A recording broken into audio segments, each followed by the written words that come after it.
Spirits and the undead. They are frightening but alluring, especially with charming designs like you would see in a Studio Ghibli film, but most are often terrifying, as we see with Lisa from the game PT.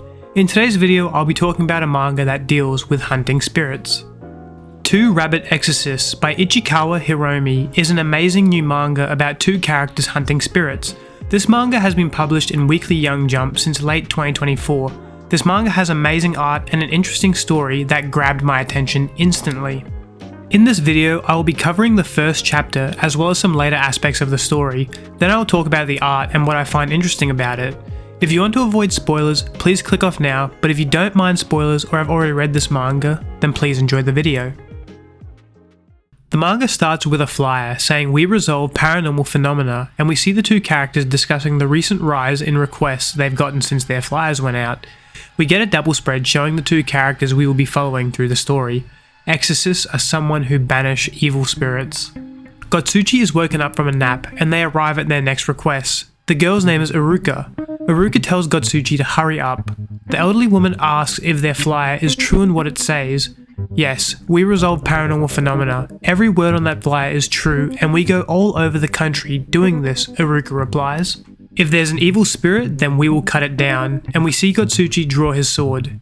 Evil spirits are a mass of resentment. In the world of Two Rabbit Exorcists, 10,000 people lose their lives every year as a result of being attacked by an evil spirit.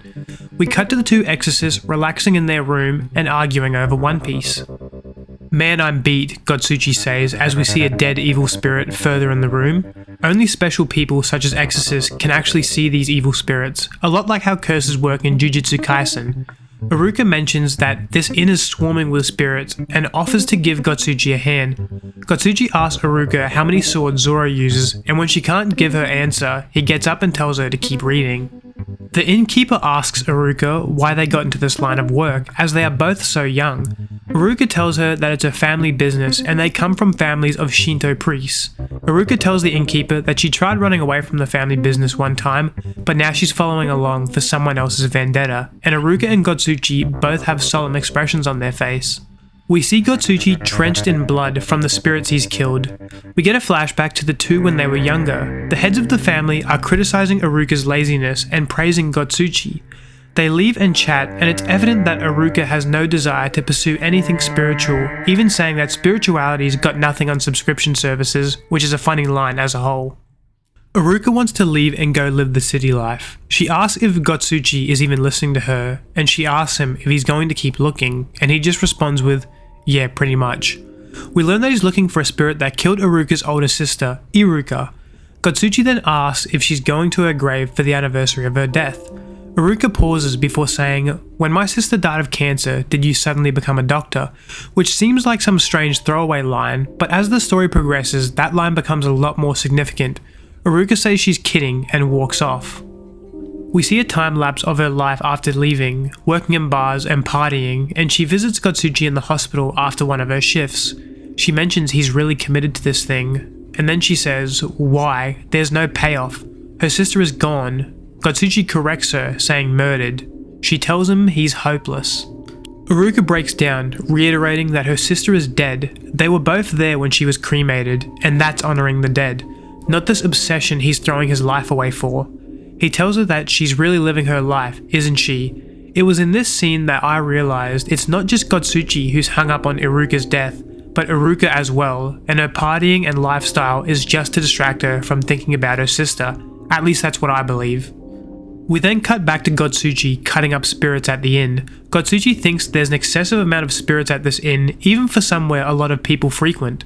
Iruka gets up to see what Gotsuchi is doing, and he tells her to sense spirits for him, as he thinks they're multiplying, and this is something only she can do. She sees graves under the inn. Gotsuchi then leaves, saying he needs to ask the innkeeper something. He enters her room and asks how many people she has killed.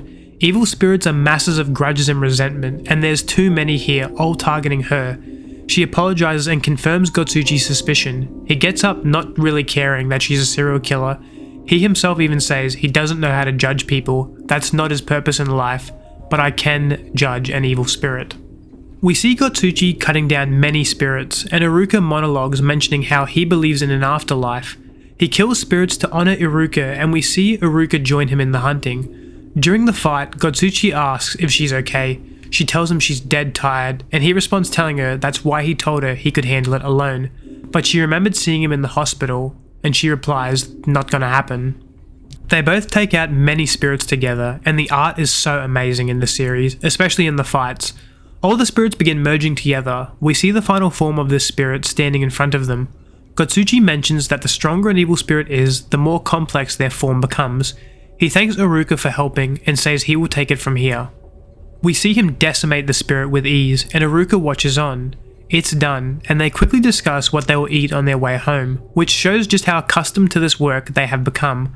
Gotsuchi doesn't answer and just stares at the sky. As they drove home, we learnt that the elderly lady wasn't a serial killer, but that she killed men who were threatening her husband by poisoning them when they stayed at the inn. Iruka mentions that today's spirit was tough, but it wasn't him. Gotsuchi asks if they have any more jobs lined up, and we get a shot of this massive spirit hinting at a future antagonist. Well, that's it for the first chapter, and I thoroughly enjoyed it. I like Gotsuchi and Iruka's dynamic, as well as the death of a loved one tying them together. The art is also gorgeous and so unique. I was more excited to keep reading. In the next part, I will be talking about the art and some later scenes in the manga, so if you want to avoid spoilers, click off now, but if you don't mind, then let's continue. Now the art, and oh my god, it's amazing, as I'm sure you noticed from the first chapter. One of the highlights for me were the spirits' designs. There's such a wide variety to them, and they are equally as terrifying as they are funny to look at. We have these spirits that look like a child's scribbles, to large and abstract spirits that can kill thousands in a single attack, and this series does a great job at showing the danger these spirits pose to people who are just trying to live normal lives. Some are really abstract and you really can't tell what you're looking at, which fits perfectly with the more powerful a spirit is, the more complex its design becomes. Now there is a special type of spirit that after gaining a lot of power can begin to mimic a human form, and these are the humanoid spirits, and one of these are believed to have killed Iruka.